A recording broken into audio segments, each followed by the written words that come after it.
Magandang gabi po or magandang umaga, magandang madaling araw sa mga karatig bansa kasi di naman tayo pare-pares ng oras. So sabihin ko na lang sa inyo, magandang araw po sa inyo lahat at sana maayos po ang inyong kalagayan ngayon. Maraming pong salamat ulit sa inyong suporta sa ating mga upload, sa inyong mga pag-comment, shout out po sa lahat mula dyan sa nag-tune in sa ating video.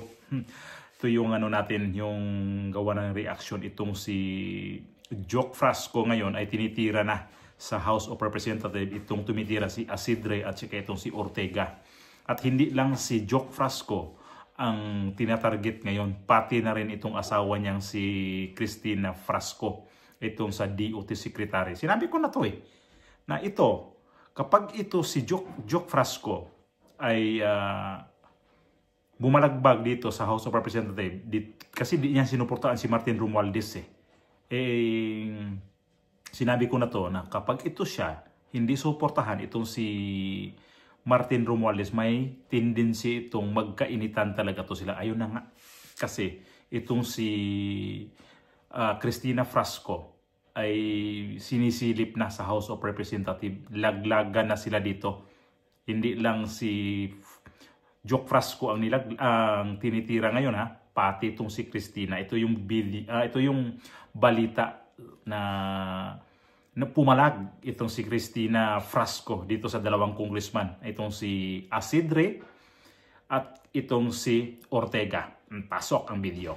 Bumuelta si Tourism Chief Cristina Frasco sa ilang kongresistang pinupuntirya umano ang kanyang ahensya.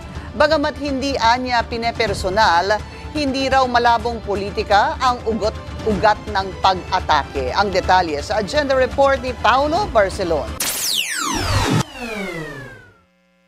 Sinagot ni Tourism Secretary Cristina Frasco ang mga alegasyong underperforming daw ang kanyang ahensya. Aniya, umabot ng 3.86 trillion pesos ang ginastos ng international at domestic tourists sa bansa. Mas mataas ng 13% kumpara noong 2023. Halos 7 milyon na rin daw ang nagtatrabaho sa sektor ng turismo at unti-unti na raw nabuksan ang merkado sa ibang mga tourist market dahil inaasahang dadami ngayong taon ang mga bisita mula Australia, Canada, Japan, US, UK at France. Dagdag daw ito sa mga Chinese at South Korean na siyang top tourist markets ngayon ng bansa.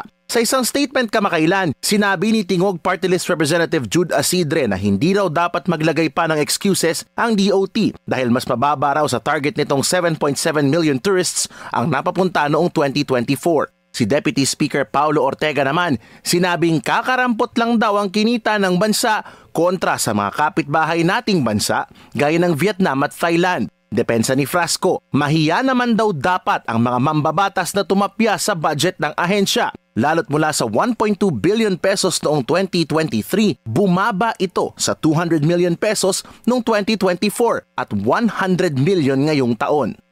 First of all, I don't take these remarks personally.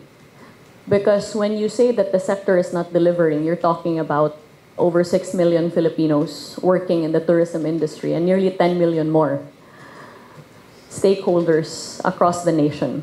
Really, that statement is a judgment on the service and sacrifice of tourism workers all over the nation. Ayaw niyang ikabit ang politika sa posibleng dahilan ng pagtapyas ng Kamara sa budget ng DOT. Pero hindi isinasantabi ni Frasco ang anggulong ito, lalo't ang asawa niyang si Cebu Representative Duke Frasco ay kumala sa National Unity Party at hindi sinuportahan ang liderato ni Speaker Martin Romualdez. I certainly hope not, but the timing of the remarks that were broadcasted by the good gentleman from the House of Representatives, Asidre and Ortega, is quite suspect, considering that my husband, Congressman Duke Frasco, declared his stance as an independent member of the House of Representatives only 2 days before, or rather only a day before their remarks. Sa huli, hiling ni Frasco sa mga mambabatas, examine the full plethora of facts sa kanilang hiling na 3.5 billion pesos na budget. Kabilang dyan ang 500 million pesos nilang request para sa tourism promotions. Ngalanan talaga niya na ito yung dalawang congressman ang may pakana sa sinisiraan baga itong DOT. Ito, sa totoo lang, no, ang DOT kasi ngayon, ang Department of Tourism, sinabi yan ni Pambari 4 na sa Cebu bagsak din ang tourism tong Cebu. At itong si Cristina Frasco, para sa akin mahina din talaga ang turismo sa atin. Sino bang sekretary na magsabi na mahina talaga ang dating talaga sa turismo sa Pilipinas kasi hindi tayo masyadong pinupuntahan ng mga turismo. Totoo yun na ang Thailand at saka itong Vietnam mas nauna pa, pag ikupitin siya ang Pilipinas sa turismo ay mas sila lamang. Kung tutuusin, pag turismo ang pag-usapan, pag i-offer natin ang bansa natin na mayroon tayo, ay ang dami beach pa lang panalong-panalo tayo. Itong Palawan, itong Boracay, itong Bohol, itong La Union. Saan pa yung mga magagandang beach sa Pilipinas? Itong sa Samal Island, itong sa Tawi-Tawi, ang ganda ng mga beaches sa Pilipinas. At isa pa, kunting kunting labyog lang to Kasi meron kaming anak ng amo namin, kapag kinasal daw siya, ang gusto niya mag-honeymoon Pilipinas kasi nga na sound na narinig niya na yung magaganda daw beach sa Pilipinas. Tapos sabi ko, maganda, sabi namin, magandang beach sa Bohol. Sabi niya, saan yun? Sabi, Bohol. Ay, familiar ko yun. Narinig ko na nga yan. So, ibig sabihin, ang Pilipinas, kilala tayo sa mga beaches. Kahit naman dito pag nakita nila sa mga dito, sa mga palabas sa TV, hanga sila sa beach natin kasi white sand. Tapos, hindi masyadong crowded pagdating sa ganitong summer. Di kagaya dito, grabe. Pag sa beach ka dito, grabe talaga. Mga tao dito, hindi makahulugan ng karayom ang mga tao dito sa mga beach. At ito na, nangyari ngayon na bumagsak nga itong turismo. At ayun naman talaga aminin ni Secretary Frasco yan kasi siya ang secretary, siya yun ang malintikan kasi kapag secretary ka dyan sa DOT, kailangan ibenta mo ang mga tourist spot sa atin. Yan yun, inegosyo natin para ang mga karatig bansa, dudumugin tayo, pupuntahan tayo. Kaya lang, nakikita ko lang din kasi talaga sa atin, kulang. Isa pa, ang mahal kasi sa atin lalo sa Bohol. Ako taga Bohol ko taga Bohol. Ang mahal, sobra ang mga paninda sa Bohol. Ang mahal Mga isda lang dito, grabe. Murag abuso na po sa mga turista ba ang Bohol kay tuok nilang sakto ang presyo ba. Sinakal masyado ang mga presyo sa Bohol. Hindi ko sinisiraan ng Bohol. Mas mahal talaga ang paninda sa Bohol. Mga bilihan dyan. Dadaan ka lang dyan sa mga highway na may nagtitinda ng mga prutas. Mahal pa din Kung grabe naman dito, parang Maynila na. Samantalang ang tawag dito yung pamumuhay ba, hindi naman ganun siya kaganda rin ang ekonomiya talagang mo sa Bohol. Kasi farm din naman ang kasi, hindi naman talaga yung pag-tourist ang pag-uusapan, hindi naman siya ganun kalakas din. Gawa kasi ng mahina ang internet, yung mga kalsada, papunta sa mga beach ng iba dyan, hindi masyadong kagandahan. Dapat ka talaga i-improve pa talaga. Pero pwede na tayong makipagsabayan sa mga malalaking may pangalan na. Kagaya itong Boracay, kagaya itong sa Palawan, ito sa El Nido, dito sa may La Union. Pwede na tayong makipagsabayan sa Bohol. At ito itong nangyayari ngayon sa mga Frasco. Gaba na to ni Jock Frasco. Ang sabi kasi iba dito, Doc Sa akin kasi Jock. Basta Jock Frasco ay kinarma na. Kasi pumirma nga siya.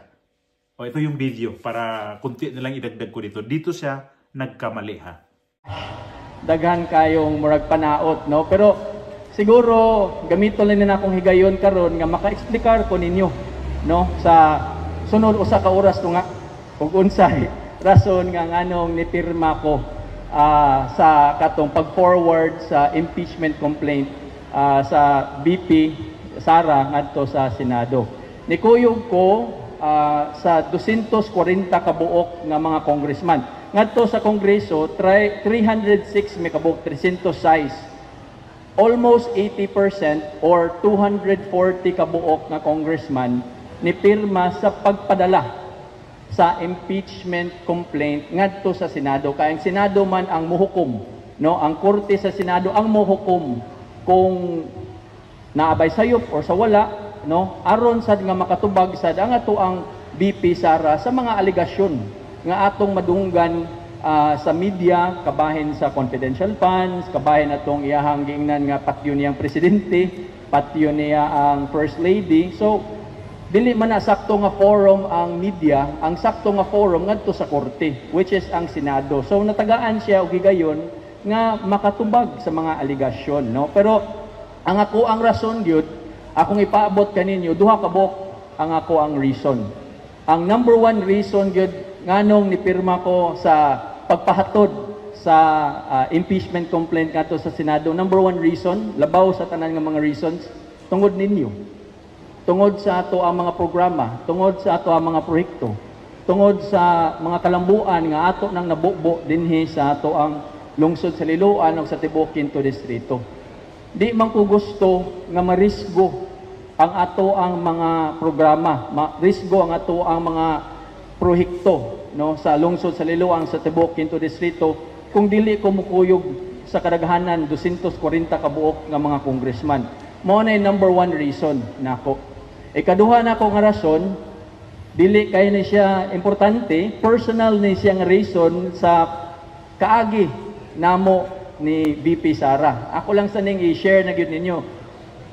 First time ni nako gisulti, wala gyud nakahibaluan ni karon musulti na gyud ko sa tinuod, no. So sa primero na akong reason, dili ko gusto ang akong gihuna-huna ang katawhan sa ato ang 5 distrito, ang katawhan sa ato ang lungsod sa Liloan. Sa ngingong panako, dili ko gusto nga marisgo ang ato ang mga programa, ato ang mga proyekto nga simbako, no, ma-zerohan ta.